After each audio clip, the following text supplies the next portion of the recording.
In a quiet coastal village, where the waves rose and fell, like the rhythm of daily life, lived a young man named Arden. The people there lived simply. Fishermen went to sea, children ran along the shore, and the days felt slow, almost sleepy. For most, this was enough. But for Arden, it was not. Arden was the son of a fisherman.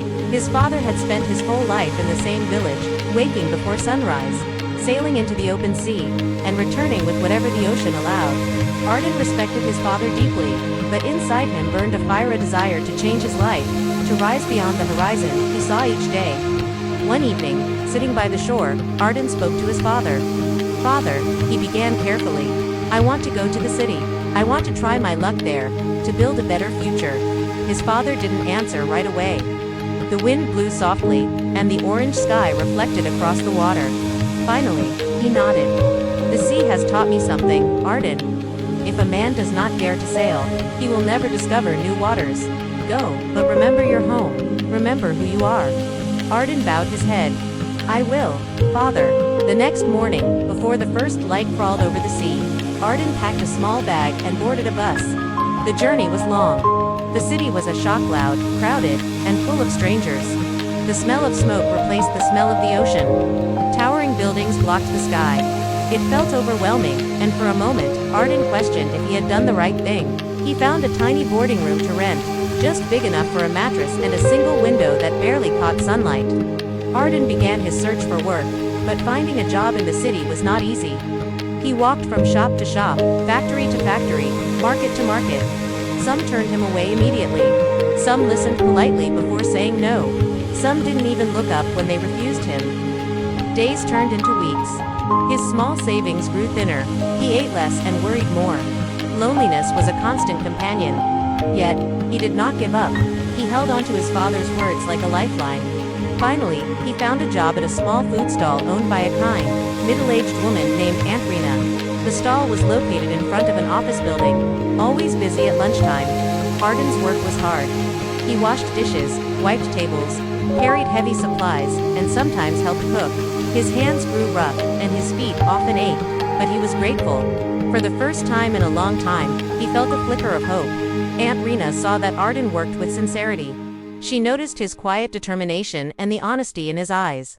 One evening, after closing, she asked him, "Why did you come here, Arden? You work so hard, but you never complain." He paused, then answered honestly, "I want to change my life. I want to help my family. I want to prove that life can be more than what I have always known." Aunt Rena smiled softly. "Good, but remember, change does not come quickly. It grows slowly, like a small seed. It needs patience and care." From that day, Arden began learning from her. He wasn't just an employee anymore. He was a student. He learned how to choose the freshest ingredients, how to manage difficult customers with a smile, how to calculate the daily earnings and losses. He learned to wake up earlier than everyone else, and sleep later than he wished. He learned that success was not just about a burst of effort, but about consistency and patience, day after day. Months passed. The business grew busier, and customers came to know and like Arden. They said he had a warm smile and an honest way about him that made their lunch break a little brighter.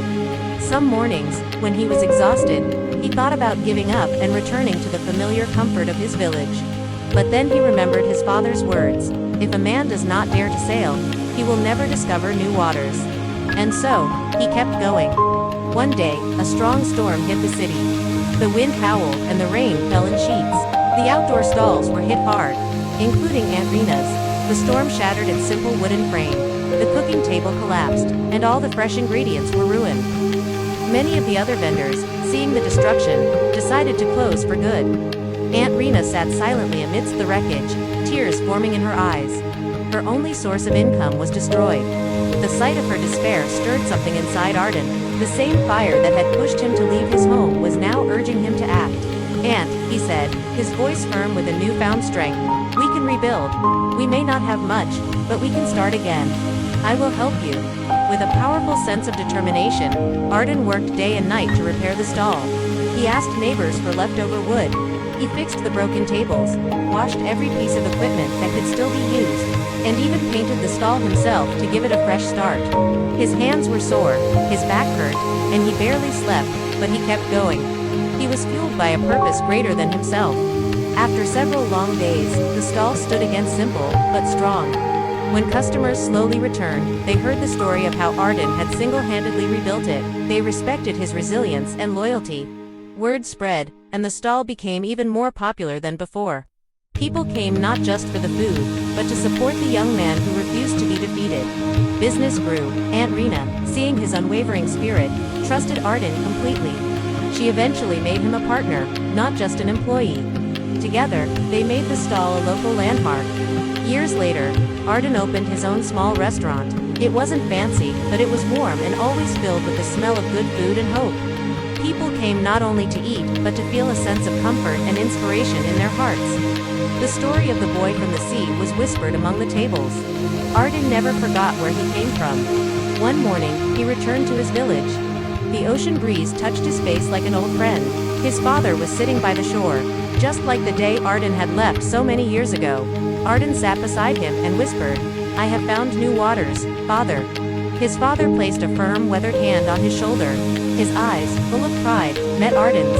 "I always believed you would." Arden looked out at the sunrise, painting the sky with brilliant colors. The world felt wide, and it was full of possibility. He had sailed far from his quiet shore, and in doing so, he had not only discovered new waters, but had also discovered the boundless strength within himself.